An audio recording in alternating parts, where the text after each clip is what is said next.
Welcome to Crafty Sourcer. If you're looking for a raw, unfiltered podcast on all things sourcing in APAC, you've come to the right place.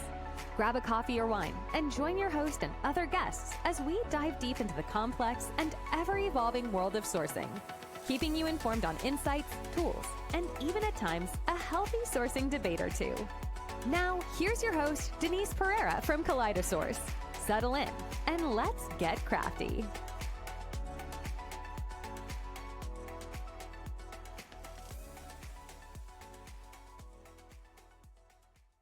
Hi, everyone. Thanks for tuning in. You are at yet another wonderful week of Crafty Saucer.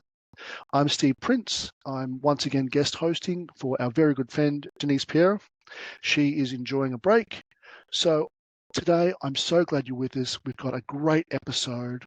I've got some great contributors here. We've got Gibson-Jones and Tom Clark. We're talking in-house, agency, similarities, differences, where things are at, where things are headed. Thank you so very much, both of you, for joining us.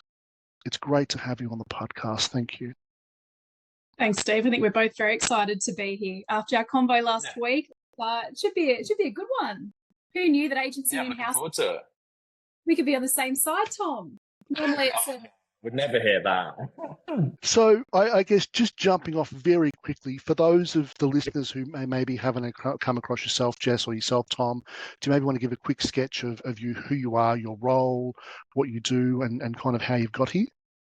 Yeah. All right. I'll jump in and try and keep it brief. I know most people that know me know that I'm not short of words, so apologies for that already. So I have been in recruitment for 19 years. I'm hoping that the Botox is holding firm at the moment. That doesn't give away my age, but it's been a bloody long time. I'm currently the VP of Talent Acquisition for Australia and New Zealand at Toll Group. I've been here almost 4 years. I lead the internal TA and sourcing function. So I've got a hybrid model. Prior to that, I've spent a lot of time with organisations like CBA, Cisco, Thales, GE, phenomenal brands leading scaling and building talent acquisition and sourcing functions. So that's me, Tom. I'm Tom. I work here as a principal consultant here at Iterate. I'm not sure what that title means, really. I've been doing recruitment for 8 years. I've recruited in London, Sydney, most of Australia now. I've always kind of done DevOps, cloud and security, and just seem to find that I get on best with the people who are in that bracket. Fantastic. Well, welcome to you both. It's great to have you on board. For those of you listening, Tom, Jess, and I had kind of a pre-conversation last week, and we discovered a lot of sames and some difference. And we just thought that, look, the best thing to do really in kind of keeping things moving forward in our industry is, and Jess, you made such a good point. I can't even jump into the questions yet because I just want to acknowledge the point historically that sometimes there has been that little bit of maybe arrogance for in-house of, well, we don't need agency, we've got sources, we can do it ourselves. But what we're going to cover today is what sourcing means for agency and in-house, the similarities and differences, the partnership that exists, and really elements of proactive, reactive, specialist, generalist, how it all fits together. So I guess, Tom, jumping off with yourself, what does sourcing mean on the agency side? I think sourcing and the agency side is, I suppose, being a specialist most of the time within an industry or a vertical within, a job title. Making sure that I think when you're with an agency, one of the core things that people come to you is that speed to market and being able to access people quickly and having a large network within those talent pools. So I think from a sourcing perspective for agencies, it's really like knowing who's who and who's right for the job from probably more of a technical standpoint, especially in my world, rather than, obviously you try and match culture as best possible, but you only obviously see the cards that you're shown from a culture perspective.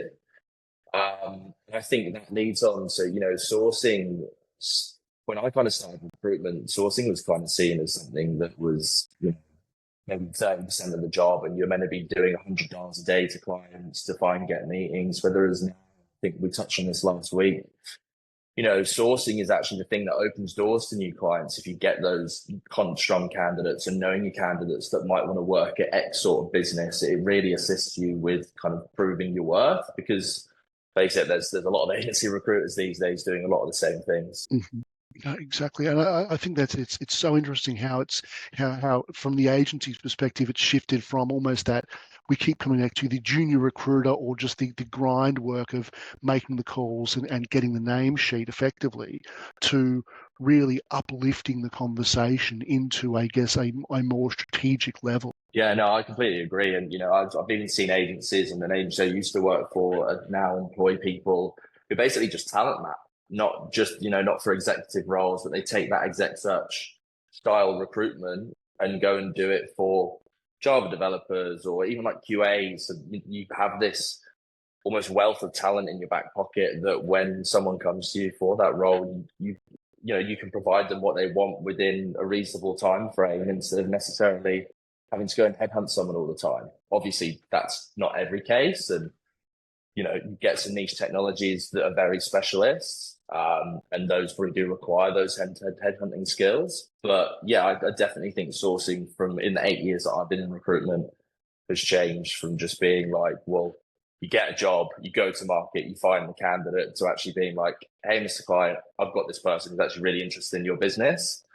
It's a much warmer call than just ring up, hey, give me a job type thing. I think the value of that, especially to most of the businesses I've worked for, has always been shown. I've never worked, we're not in Australia really, in a heavy kind of pick up the phone, $100 a day, 15 meetings a week type thing, and just having a meeting for meeting's sake. Mm-hmm. Okay. And Jess, when you're looking at sourcing, given the in-house side to Toll, what does that look like for you? Yeah, it's a great question. And, Tom, I feel sad that you missed the, hundreds of calls a day era at agency. Between the stand-up calls and, everyone listening in and the rah-rah and, the good old days. But what does it look like in-house? And I love Tom's point around with agency, this unlocks a competitive advantage for agencies.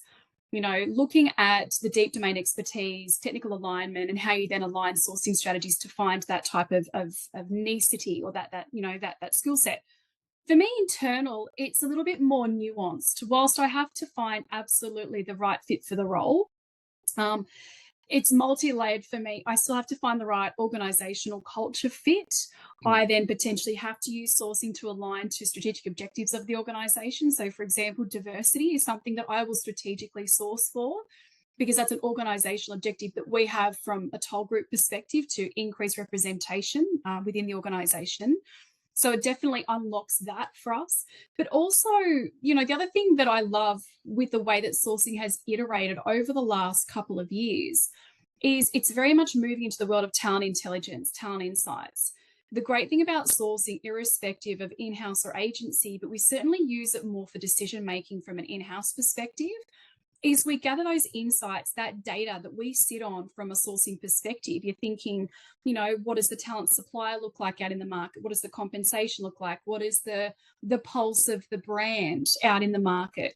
You gather all those insights, and we actually package it up internally to start influencing the decision-making around hiring as it's being made. So we're using that to become strategic consultants, if you like, to the organization so that we can help support what does that talent roadmap look like? What does that sort of, headcount planning look like? Because we are the gatekeepers. We're the kind of the gateway between the market and the organization. So that's how we utilize sourcing as well. We also utilize it from a just-in-time perspective where we have a role, critical hire has to be made. We need the reach in the market. We know traditional recruitment methods aren't going to be the way that we find the right people. So that's one gateway.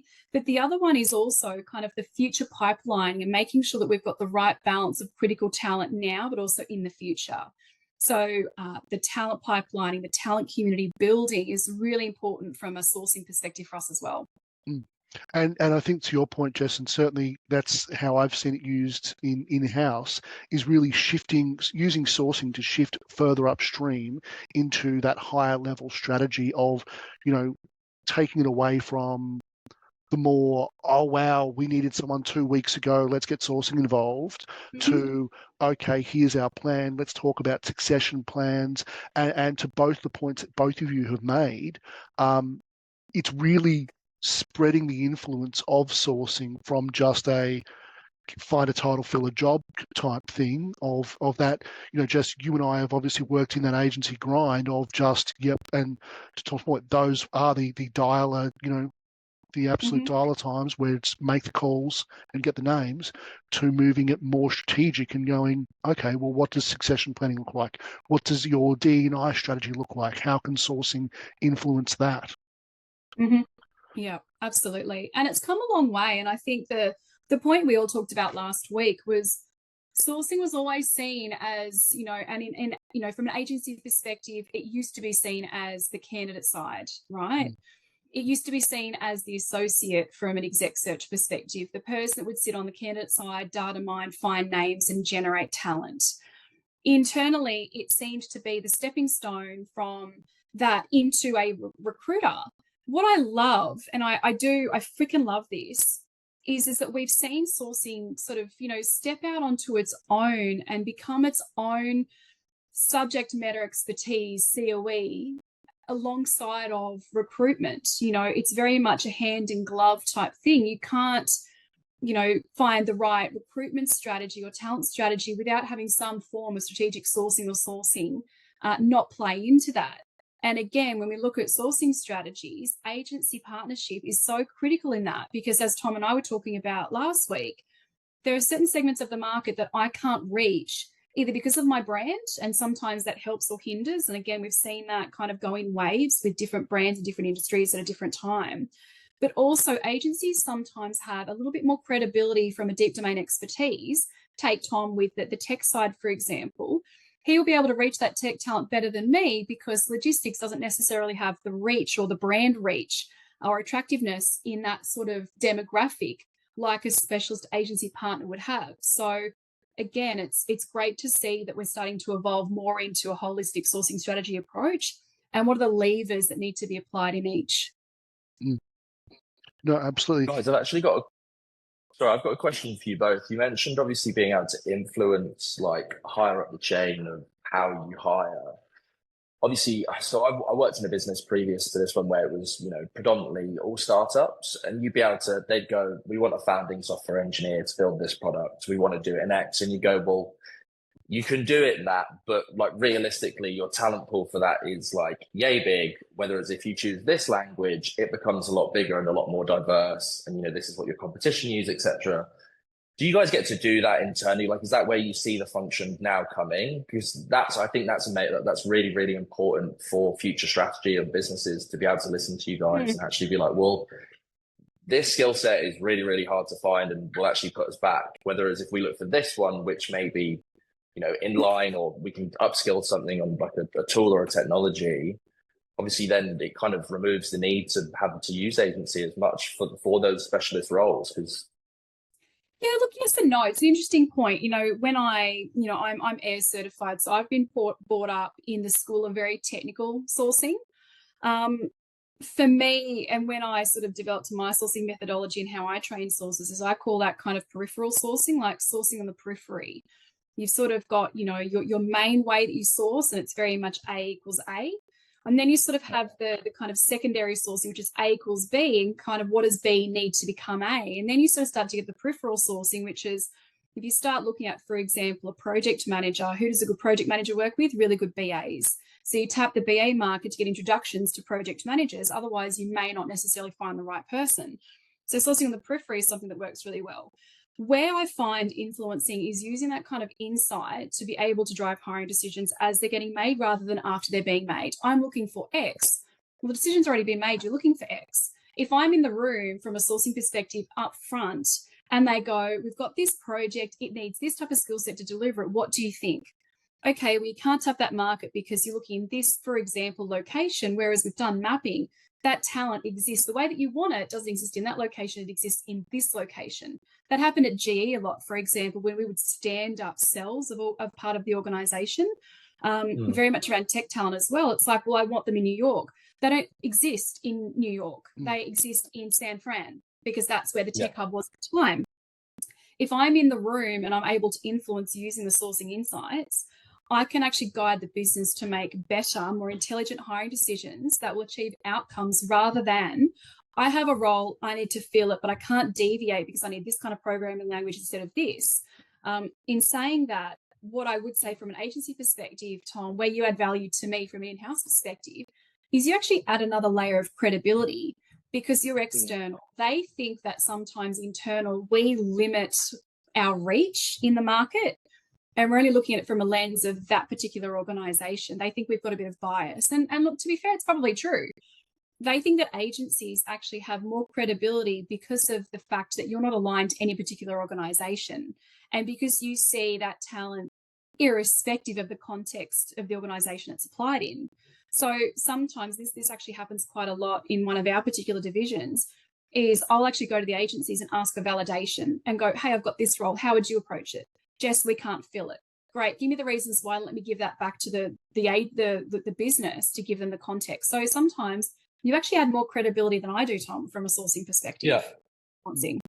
I think from my side, from the in-house, I think you almost don't have a choice, but you need to be able to, and that's where I've seen sourcing really grow itself over the last few years, is that ability to really advocate for itself at that high level. So for example, I mean, I'm thinking about roles where I've been in briefs and they've said, oh, you know, or we've been reviewing the outcomes of a search and they've said, oh, you know, we need this skill set and this skill set and everything else. And you kind of go, well, these people, we've spoken to them, but they're all looking for, you know, substantial 20, 30K more than you're looking at. Or to Jess's point, you know, you want them in this location, they're in somewhere else. I think the key kind of aspect of sourcing for the in-house side of it is that you really do have to be able to advocate for the result. You have to speak for the data itself. And I think that's the interesting thing for me about in-house versus agency. Sometimes you look at it and you go, well, they're just simply looking to throw the most people into the mix, or agency are just looking for a placement or what have you. But the best agency reps are the ones who are really focused on building the relationship and understanding both obviously the clients and the candidates, but also really helping shape that strategy as well, of really saying, of going, you know, I think a large part of it these days has shifted towards education and advocacy, of educating because what I find is hiring managers are really great at knowing exactly what they want and basing that off how they were in the market 5 years ago. So I think the big thing for agency, for exec, for in-house, for however you slice it, is it's really shifted to education as well as advocacy. So it's being able to have that voice and being able to say, this is what we're seeing in the market and this is why, but also, and this is how it impacts you. Yeah, definitely. I completely agree with that. Now, I think that plays onto the partnership point of, like, you know, but you have to build that trust. There's very few people that will listen to you unless you've got that trust, right? Exactly. And I think that's why it's so critical to back it with data. One of the things I wanted to touch on, because this is kind of my personal drum to beat, is specialist versus generalist sourcing. Tom, obviously you're more specialized in DevOps. And myself, my history, and we spoke about this last week, was I'm very much generalist. You know, but and just from your point of view as well, being a more independent third party as such, do you think there's an advantage, or even Tom, looking at it, you know, do you think there's an advantage of, hey, I understand this exact market to its very core? I guess my proof point is, hey, if I'm a generalist, I can pop in and out as needed to anywhere. So I actually think about this after our chat last week, because the business I worked for before was more owned. You would own a business rather than a vertical. So let's say I worked with Toll, for example. I would effectively work all the roles in Toll. And what that gave me would, you know, you'd actually end up, by meeting so many hiring managers, you'd actually get it was almost like being an RPO without being an RPO. You'd actually get a real feel for the place. You'd understand like who's who in the zoo. You know, you were getting access to things like maps of the business, you know who X would report into and who was like, you know, actually the diversity within the business. And I think that actually holds real value, I think, from an agency perspective for smaller businesses. You know, I could never ever go into a large enterprise and expect to know everyone. I think on the other side of that, you know, being a specialism within kind of niches is just something I feel like recruitment agency wise has always been pushed down that path. And it's like, this is, you know, you learn who's who. Here's your desk. Kind of know, yeah, here's your desk. Yeah. Here's, you know, here's your clients, and you actually get to know everyone so well. And it's about information, right? It's like, I'm sure you all hear the typical kind of, we work in this part of the market where the engineers or so-and-so isn't looking. But if you are actually in that vertical, you do have that option to say, like, you know, I know X who really wants to work for a gambling company, which you don't really hear of that often these days. But if you know that engineer and a role comes up, you found that perfect person. So I think both sides have the advantage. For me, agency-wise, it's probably just dependent on the businesses you're working with and how that works. It's interesting. I've come from a generalist background, but not many people know I actually started as a specialist. So ERP recruitment was the desk that I used to run many, many, many moons ago. That unlocked a lot of doors in terms of me having deep domain expertise in that particular vertical, because I knew the players, I knew the companies, I knew the projects, I knew how they were applied, I knew who was rolling off and how I could then roll them onto another project, for example. I was able to sell talent irrespective of the organization. If someone wasn't looking today, I could go to another organization tomorrow. So to me, the deep domain expertise was beneficial from an agency perspective. It's also beneficial from an internal perspective because, you know, take Toll, for example, we are such a diverse business. We use so many different agency partners that have got different areas of specialization. For example, with ocean freight, global forwarding, it is such a nuanced business.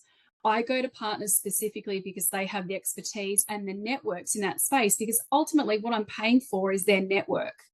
I want them to reach out to the talent that I can't get, either because of my brand or because of whatever reason. If I were to go to a large agency, for example, there's many of them that you could name and go, I'm looking for an export coordinator. They'd go, what's that? Well, I can't go to a big agency because, yes, you might have the brand. What you lack is the depth or the expertise in the space in which I'm recruiting. From an in-house sourcing perspective, though, and I will kind of challenge that thinking around specialist versus generalist and blow that open, because if you are a really, really good sourcer, you should, in theory, be able to apply the same sourcing methodology and the same steps that we've all been taught as technical sources to find anybody. All that is interchangeable are the terms and the places in which you search, right? Mm-hmm. I could teach my 8-year-old to do sourcing, desk-based sourcing. You could teach really anyone to be a really good desk-based technical sourcer. To me, the difference is how you engage and how you sell and how you consult. And that's where sometimes the argument for specialist really comes into its own, is because you know how to package that up. You know the career path of those people, you know the organizations and how they use that particular talent. That's the argument, I think, for where generalist versus specialist kind of comes in. Do I think one is better than the other? No, I think that they're all different in different contexts. For me in-house, I certainly see the advantage of having a specialist agency partner because they know that space. For example, I'm partnering with an exec search firm at the moment. And for full transparency, we gave them the research that was conducted so that we said to them very clearly from the outset, the reason we're engaging you is because here's what we've done. We need you to build upon this. In terms of transparency, this is how we have found the market. We want you to find things that are complementary to this for us that we can't touch. And that was a specialist agency because there was a particular skill set that I was after. So again, it's all dependent on context, right? And I think one of the things you touched on there was really powerful, and we kind of almost skated by it a little bit because we all discussed it last week, was in terms of the capability of agency sources to look at multiple, if you're in-house, you kind of get one shot with the team. Whereas if you're an agency, you can say, hey, we've got all these great BDs or these DevOps people or what have you. And if there's no appetite in company A, you're able to switch to company B, company C, and kind of really maintain that really viable talent pool and keep it fresh. Yeah, we talked about the wastage last week. There are so many things from an in-house perspective that, my team don't get a choice. We have to work on roles that we're given. It may be that, for example, we'll go out to market, we'll execute a bang-on sourcing strategy, we'll find the best talent, we'll actively engage, we'll bring them in. The hiring manager says, oh, that's cool. I just had a referral from one of the guys in my team, or I just promoted someone internally. Cool, mate. Did you not think about doing that before we've gone out to market and done everything that we've done? That work for us, whilst it's not wasted, it's not necessarily respected. With agency, again, it's a competitive advantage. You can go down the road to another competitor and go, hey, this company didn't want them, but hey, what are you guys up to? Are you interested? That's almost like the value that you bring. Whereas for me, I have to work on roles kind of regardless. And I do miss sometimes agency where I'm like, I don't want to work on that role. That's I'm not going to make my money. I'm going to go down and work with this client. I don't have that luxury, but what I have to execute is the same process to demonstrate that we have the ability to recruit that type of talent, almost as a way of constantly reproving ourselves and our value. Whereas again, Tom, you've got great, bang candidate, and you can put them in 10 organizations tomorrow. So it's an advantage that you guys have. Yeah, no, I do agree. I think, that specialism does allow you to do that. You effectively use the candidate as your marketing, right? Rather than, it must be frustrating. I know, obviously, I think even the agency side, we get frustrated when you get the internal kind of, oh, I've had someone referred or someone's been promoted, and you're like, should have asked them to do that at the beginning. Yep, exactly right. And you can, again, you can take that candidate, you can try and find them a home elsewhere. But for us, just like, really? You've done all this work and you're just like, we've got such a great pipeline of talent. We've got all these candidates that are great and we've got them engaged and everything lines up, except for the last hurdle of, oh yeah, I've already found someone. It's like, okay. And sometimes part of our role as well, back to your point, Steve, originally around education, is kind of educating hiring managers and going, well, hey, let's look at its market in its totality. Let's, utilize internal channels plus referrals plus external, traditional channels plus headhunting to get you a full picture of your market rather than just the 10, 20% that you would have captured if we had just one instead of the other. And that's why I'm a big fan of, holistic total sourcing approaches, because again, for an internal, I think sometimes in internal, we do not do this well because we have to balance workload with the ability to kind of do our roles well. I would love to have all of my recruiters have the time to, as soon as they take a hiring brief, map out their whole end-to-end sourcing strategy for every single role and take that to the hiring manager and go, right, you're looking for this role, here is my plan. We don't always have that luxury because it's always sort of on to the next, or balancing demand, balancing conflicting priorities. Hiring managers, it's a very delicate dance that we play, effort versus return on effort. And so I think for you guys already know your market, you know the top talent, you know how it fits, you know where that's applied. So you can go out and you can really utilize that capability as part of your business development strategy. Whereas with me, I would love to do that for every single role to showcase the depth of ability we have. We sometimes can't because of the workload demands that we have. Okay. No, that's a really great point. And I think in our last kind of 5 minutes or so, obviously talking, Jess, about the partnership between agency and in-house that kind of exists from the in-house side of, hey, agency is just really another tool in our chest. Mm-hmm. Tom, what are you seeing in terms of clients really engaging with you? Are you noticing that more clients, more companies are kind of saying, hey, we want to establish a more deeper, longer running relationship? Is it becoming more, is it shifting more transactional? Because I know from the in-house side, there is that kind of, we're trying to move it from the transactional, but Tom, are you seeing that as well from your side? I think, look, if we were to take it back to the market when it was 24, 36 months ago, post-COVID, and everyone was hiring, it was certainly more transactional. It would be interesting to put like a LinkedIn poll up and see how much new business was won there by different agencies, but how many of those relationships they now still have. Mm-hmm. I think now, especially during the moment where like the market's not as hot, it's definitely those longer term relationships and the relationships you've made efforts to build during that time that are the prevalent ones. I think I've never really liked, although I do a lot of contract recruitment at the moment, like I've always found that I work better with people that I can trust and like I have long relationships. And, if I can't fill a role, I'll tell them I can't fill a role. I mean, I'm normally too stubborn to ever say that and will go until the job's been open for 300 days. I found someone, but I think it's definitely the trends. On the face value, I think at the moment is everyone saying we're relationship based. I would still say the majority of the agencies out there are probably a bit more transactional than most people than they give themselves credit for. Mm-hmm. Most of the clients that we work with here at Iterate, like the boys have been working with since like for 15 years. Like Ryan, my director's been recruiting for 15 years in Melbourne, and he's been working with some of these people for that long, and they're our biggest accounts. And I think definitely from an internal perspective, we want them to want to partner with us, and it comes down to that partnership and that trust. I think it's very, very hard at the moment, and probably considering where we came out. So when you're trying to, work with a new company from the first meeting to give people that trust, this trust is always kind of earned. It's not given. And that's kind of you have to ask people to trust you as well as you trust them.